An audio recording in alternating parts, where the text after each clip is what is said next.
नमस्कार दोस्तों, स्वागत है आपका आज की हमारी इस क्लास में। तो आज की क्लास में हम लोग एनसीईआरटी के कुछ प्रश्न उत्तर देखेंगे। हम लोग तैयारी कर रहे हैं एस्टेट 2024 टीजीटी पीजीटी हिंदी। इसके अलावा एचपीएससी पीजीटी हिंदी का जो स्क्रीनिंग एग्ज़ाम होने वाला है 3 नवंबर को। ठीक है, तो शुरू करते हैं फिर आज की हमारी ये क्लास। आज की क्लास का हमारा पहला प्रश्न है, कौन सा अनुवाद हाँ जी, पहला प्रश्न है, इनमें से कौन सा एक हरिवंश राय बच्चन का काव्य संग्रह ना होके एक आत्मकथा है? तो निशा निमंत्रण उनका काव्य संग्रह है, मिलन यामिनी काव्य संग्रह है, आरती और अंगारे भी काव्य संग्रह है। ठीक है, इसके अलावा क्या भूलूं क्या याद करूं उनकी एक आत्मकथा है। क्या भूलूं क्या याद करूं एक आत्मकथा है, याद रखना है। ठीक है,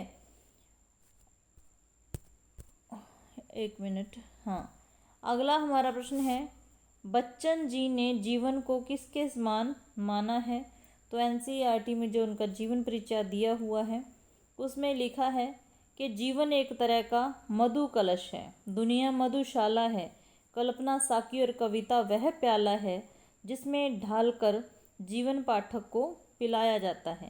तो याद रखना है, तो उन्होंने जीवन को किसके समान माना है? मधु कलश के समान। ठीक है, जीवन को मधु कलश, दुनिया को मधुशाला और प्याला कल्पना साकी और कविता वह प्याला है। ठीक है, याद रखना है। आगे है, कौन सा अनुवाद हरिवंश राय बच्चन जी का नहीं है? तो यहाँ पर मैकबेथ है, जनगीता, हैमलेट, ये तीनों ही अनुवाद किनके हैं? हरिवंश राय बच्चन जी के हैं, याद रखना है। ठीक है, तो एक डायरी भी याद रख लेनी है, प्रवासी की डायरी बहुत पूछी जाती है, तो कौन किसकी है? हरिवंश राय बच्चन की। आलोक धनवा की पहली कविता कौन सी है?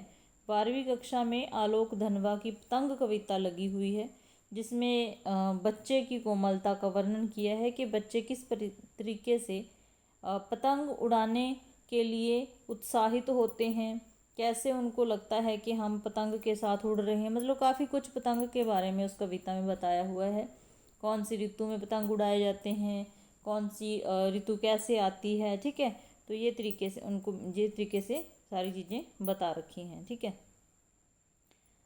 तो आगे है, आलोक धनवा की पहली कविता कौन सी है? तो जनता का आदमी हो जाएगी, 12वीं कक्षा में लगी है पतंग। हिंदी का वायरन किसे कहा जाता है? तो ध्यान रखना है, हरिवंश राय बच्चन जी को हिंदी का वायरन कहा जाता है। इनमें से कौन सी विशेषता कुंवर नारायण की नहीं है? तो कुंवर नारायण की विशेषता कौन सी नहीं? भाषा और विषय की विविधता है, अखबारी सतहीपन नहीं है, पहले से ही हम इस पर क्रॉस लगा देते हैं।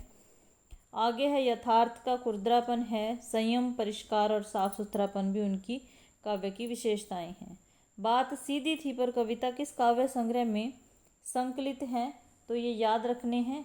हर क्वेश्चन मतलब कि जो कवि दिए हुए हैं एनसीईआरटी में उनकी रचनाओं वगैरह से प्रश्न तो बन ही सकते हैं। तो ये किस काव्य संग्रह से है? आत्मजयी से है। बात सीधी थी पर कविता किस काव्य संग्रह में संकलित है? कोई दूसरा नहीं, इसका सही आंसर आएगा कोई दूसरा नहीं। काव्य संग्रह से ली गई है बात सीधी थी पर कविता, और आत्मजयी उनका एक प्रबंध काव्य है, ये याद रखना है। अच्छे से क्वेश्चन को क्लियर कर लो। बात सीधी थी पर कविता कोई दूसरा नहीं काव्य संग्रह में संकलित है, और आत्मजयी उनका एक प्रबंध काव्य है। ठीक है, आगे है, कुंवर नारायण जी कौन से सप्तक से संबंधित हैं? तो कुंवर नारायण कौन से सप्तक से संबंधित हैं?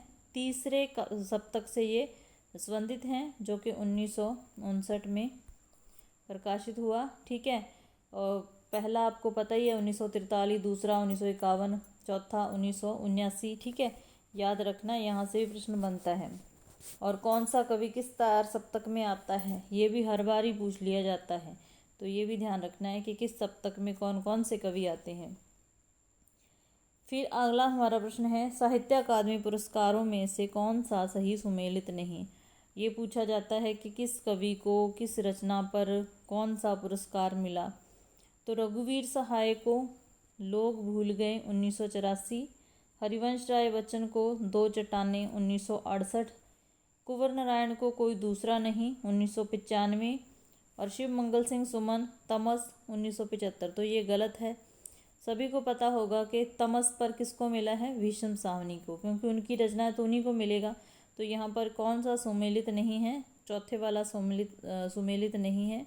तमस पर किसको मिला है, भीष्म साहनी को। ठीक है, अगला हमारा प्रश्न है भीमराव अंबेडकर ने किस पत्रिका का नाम बदलकर प्रबुद्ध भारत कर दिया।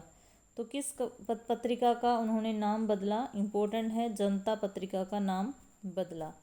ठीक है, आगे है कौन से कवि का नाम सही सुमेलित नहीं है। भयानक खबरों का कवि कौन है, गजानन माधव मुक्तिबोध।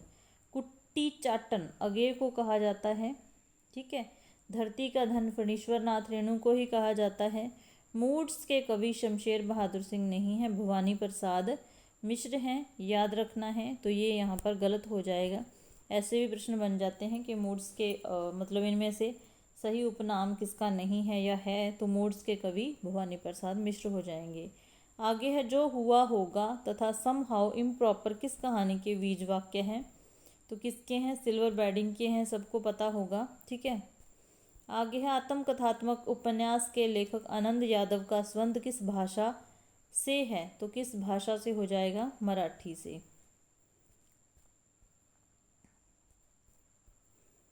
सिंधु घाटी सभ्यता किस प्रकार की सभ्यता है, समाज पोषित सभ्यता है, क्योंकि इस सभ्यता में अतीत में दवे पांव, ठीक है, ये रचना 12वीं में लगी हुई है। अतीत में दवे पांव ओम थानवी की रचना है और इसमें बताया गया है कि जो सिंधु घाटी सभ्यता है वो ना किसी धर्म से पोषित है, ना किसी राजा से, मतलब राज पोषित भी नहीं है, धर्म पोषित भी नहीं है, समाज पोषित है।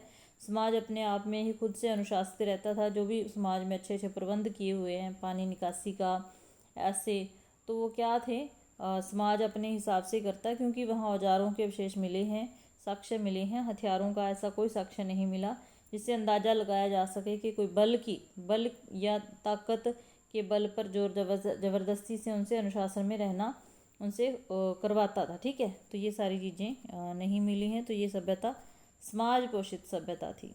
द डायरी ऑफ जंग गर्ल कब प्रकाशित हुई। द डायरी ऑफ जंग गर्ल प्रकाशित कब हुई थी, 1952 में। इम्पोर्टेंट है, ये भी 12वीं कक्षा की रचना है। रेनेसा नवजागरण या पुनर्जागरण शब्द का प्रयोग सर्वप्रथम किसने किया था। तो किसने किया था, मिशे सेठ ने। किसने किया था, मिशे सेठ ने। इम्पोर्टेंट है, याद रखना है।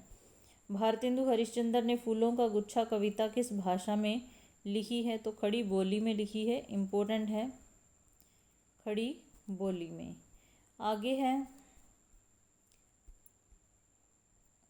यह तो नागार्जुन साहित्य का मैनिफेस्टो है। यह नागार्जुन ने अपनी किस कविता के संदर्भ में लिखा है।